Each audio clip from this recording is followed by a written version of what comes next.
It's autumn and this lawn is in dire need of a little bit of TLC. Hello, my name is Kat and this is my tiny back garden in the middle of Nottingham, and I make videos from here, but mainly on my allotment garden as well. So today in this video we're going to cover lawn maintenance care in autumn. We're going to be doing a deep renovation on it because, well, I haven't lived here for a year yet, but it's got big dips everywhere, it's very patchy, it's got moss growing, which I don't mind so much, but it'd be nice to have a bit more grass, and there's bumps and dips everywhere. So we're going to be doing a bit of scarification. We're going to be filling out the dips, evening off the ground as much as we can, and then aerating as well, and then doing an overseed so that hopefully in a few weeks' time this will all be looking really lush and green and a lot less patchy and worse for wear. It's been a really difficult year for lawns in general because it's been incredibly warm and dry over the summertime, and I'm kind of approaching the last kind of chance to do this sort of work now. We're in the middle of October and it's been very, very mild. It's a very mild start to autumn. So hopefully we're not going to have any frosts for a few more weeks, and I can get this lawn looking its best for next year. So this is the size of our lawn at the moment. It's like I said, quite a small area. You can ignore this patch just down here because this is going to be a flower border soon. It's actually going to have all my herbs in, so that bit we're not going to worry about. But we've got lots of patchy sections where there's no seed, there's no grass. But what we're going to do first is give this all a really good trim so we can actually see what we're working with. But yeah, look at all the colours we've got going on this autumn. It's looking really, really good.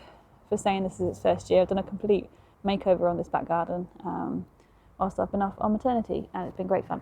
So yeah, this is the garden we're working with, if you haven't seen it before. And this is our little before shot. I am also in the process of extending the lawn where this white mesh currently is. We've got some grass seed growing and I'm just protecting it there from any critters. So yes, it will be a bigger lawn soon, but yeah, time to work on this one. Now all the tools that I'm using are the Bosch battery series, so you can just interchange the battery on your different tools, and I find they work great. Not sponsored, but just to let you know.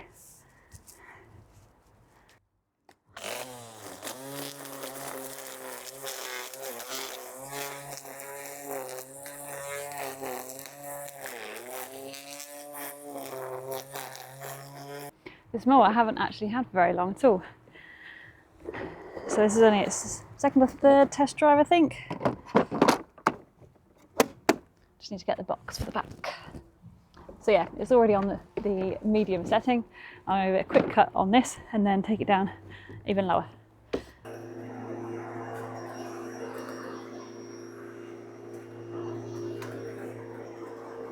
One thing I do find is that because the ground is so uneven, the lawnmower isn't actually cutting very well because it can't get down into all the dips and the bumps are sort of rocking it all about and stuff. So I'm hoping that once we've got it a bit more even as well, it'll be a lot easier to mow. So this is how it look on a normal cut. I've already got like really big bare patches over here, got a few leaves that are just going to be making the grass even worse. And yeah, further you look, the more you see. But it's been such a hot, dry summer, and I've only actually cut this, I think, twice this year.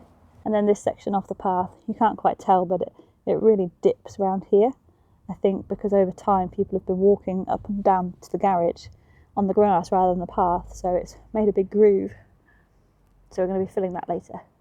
It does also have lots of weeds as well. I don't really mind the weeds so much because I am open to a bit more of a wildflower type lawn than a manicured bowling green. But yeah, just want to get it looking a lot better, ready for next year. And now for the lowest cut, which I think is 25 mil, so it's not incredibly low on this machine, but it'll be low enough for what we need, and then we can get on Scarify.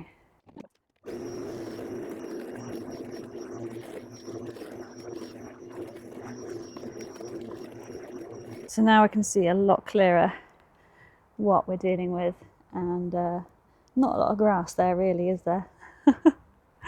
And also there's quite a bit of moss, and we're going to be getting that out next, getting out some of that thatch. But yeah, it's very, very thin in places. But yeah, you can see the moss growing in the shady areas. It gets more shade in the winter, this garden, but in the summer it does get quite a bit of sun, so a bit of a mixed bag, but definitely more shaded at this back end here. Also should point out this section here did have a load of bricks underground, so the grass wasn't growing very well, and I've taken out the bricks and just put a load of topsoil in, so when we seed I'll be making sure that area gets a lot of seed. Now for the messy bit, scarification, and this is going to make the lawn look absolutely awful, and you've just got to trust the process, because it's going to get a lot worse before it gets any better. It's going to look absolutely destroyed, but just trust the process.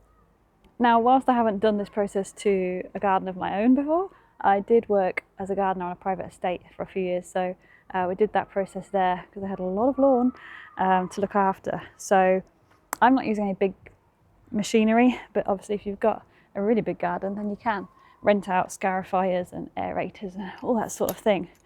But yeah, next I'm going to be using this old beast.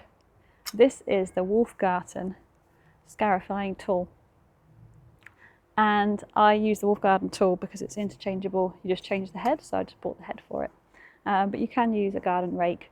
It's just a little bit more laborious. Yeah.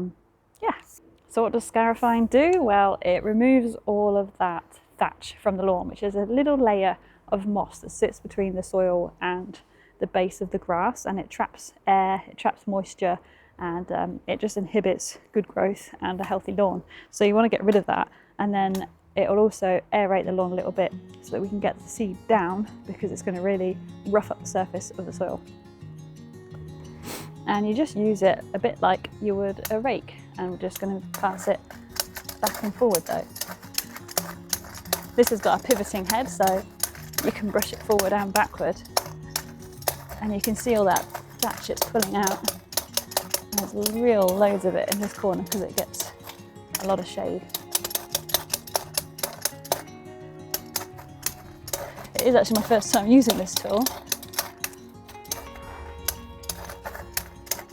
and I think the trick is to just do it kind of not too deep.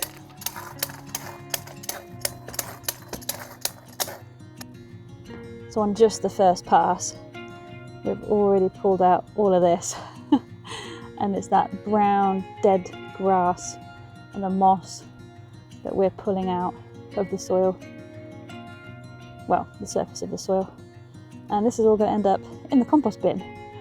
And you can see how down here you can actually, we're exposing the soil now, making lots of grooves, and that's what we want because we need to get the seed down there.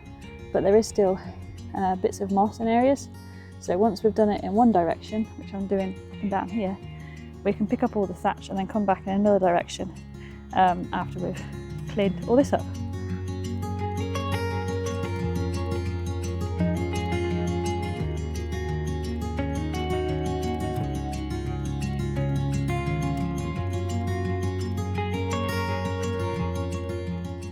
Now that is the first pass complete. It's looking pretty bad, isn't it? But yeah, can you tell just how much we're getting off the lawn here? So now it's time to go around and pick all of this up.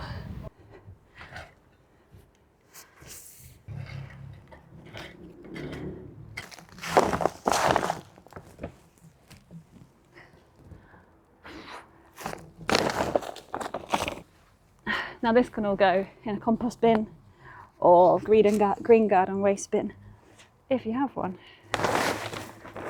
Now I naively thought that it wouldn't need a second pass and that I got most of it. How wrong I was.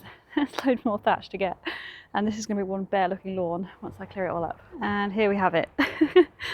2 scarifications, lots of mowing, all the clippings picked up, and now we have some very bare soil. But before we do the seeding of the new lawn, we're going to be doing some aeration the old-fashioned way. Now, to aerate your lawn, you could use an expensive bit of machinery if you hire it out. You could use an aerator tool, which probably don't cost too much, but I'm going even cheaper than that, old-fashioned way, using a garden fork, a bent one at that. Really probably should get this replaced, but all we're going to do is punch some holes into the soil, like so, give the fork a bit of a wiggle, move a few more inches further up, and do the same.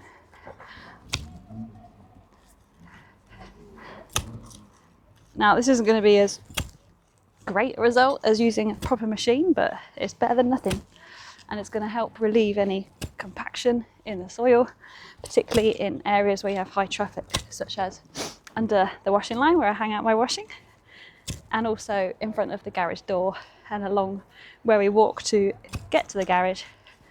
So yeah, I'm just going to go around the entire lawn now and punch a load of holes in it.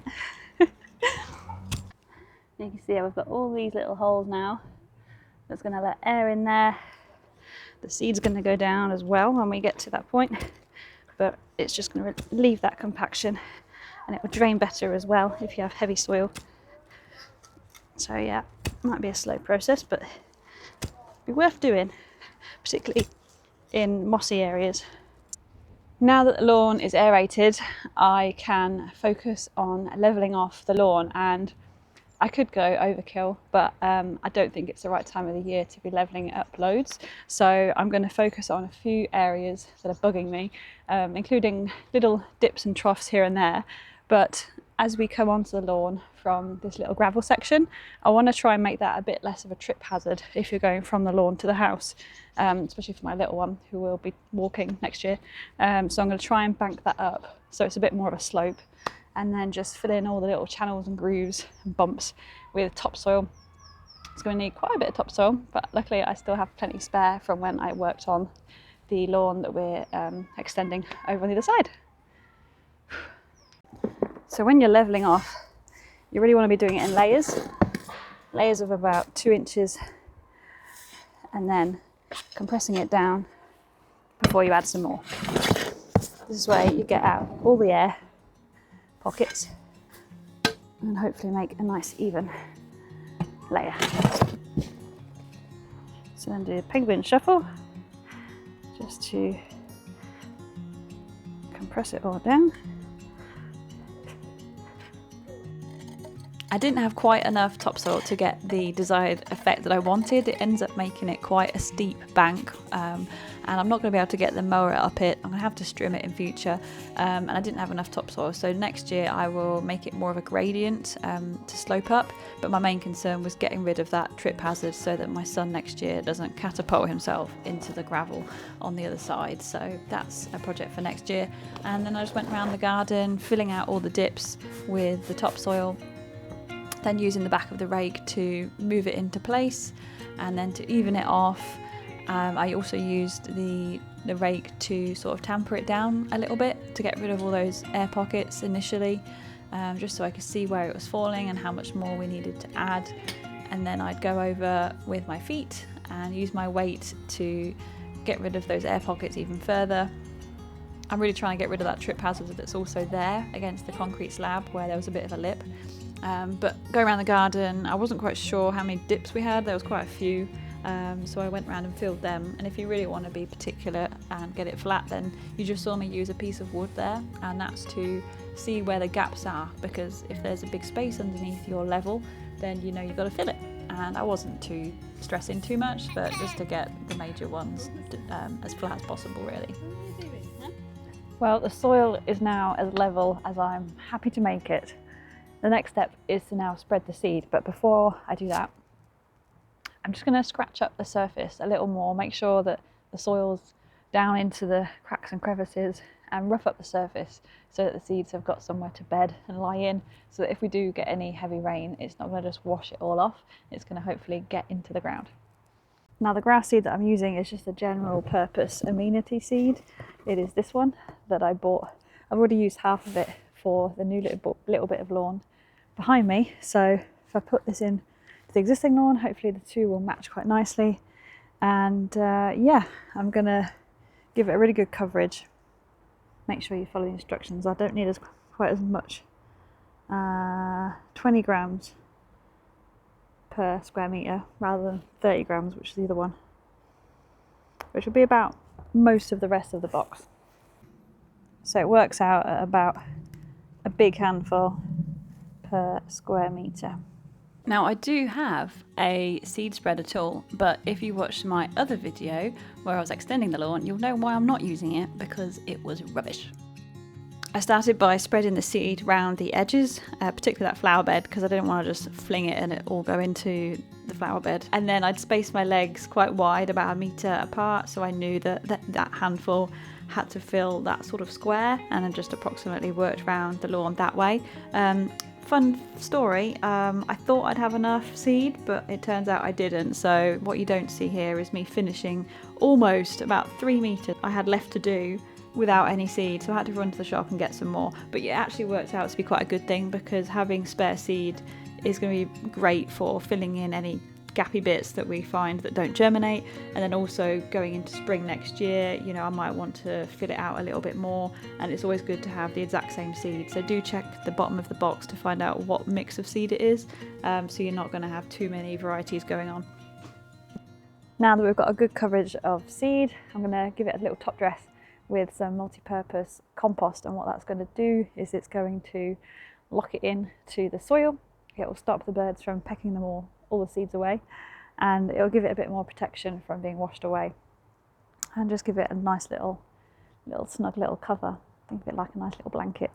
So just a very thin layer, and I'm choosing multi-purpose compost because it's fine, it's light, easy to spread, and it doesn't clump quite so much as the topsoil that I've got.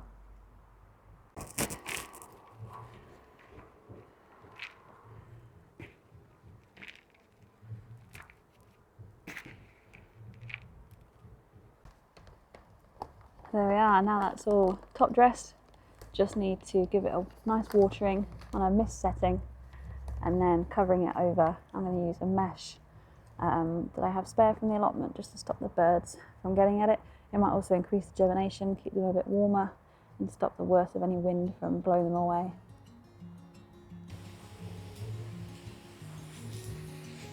Nice fine mist.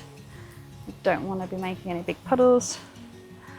Give it a nice slow soak. Although I do know it's going to be quite wet tomorrow, so I'm not too worried.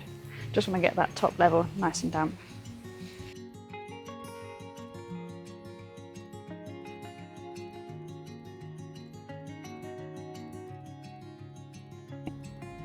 Well, it looks a little bit like a patchwork quilt, but it's all covered over, it's watered in, and now it's just a waiting game to wait for it all to germinate and for the grass below that's already there to creep back up again. Now the forecast for the next few days is looking quite hopeful. It's going to stay above 10 degrees for the daytime temperatures. Night times are starting to dip. The second week is going to get particularly a bit colder, but still above 5 degrees. So fingers crossed the soil should stay nice and warm for germination. But yeah, I'm expecting it to take about 7 to 10 days to see anything. Probably about 3 weeks for it to look, hopefully, like a recovered lawn. Oh, it looks so bad, doesn't it? Fingers crossed I haven't done anything too drastic and destroyed the lawn. So yes, I will post a new video when we've got some results. I'm sorry I'm not going to put it at the end of this one. I know that really annoys some people, it annoys me as well, but I know that if I don't post this video now, then I probably won't in like a month's time when we've got the results. So I'll make a new video, and if you're watching this further on in the future, I'll make sure I link that result video down below so you can hop right to it now. But yeah, thanks for watching. Keep your fingers crossed for me, and I'll be back when we've got some results. Thanks for watching, I'll see you soon.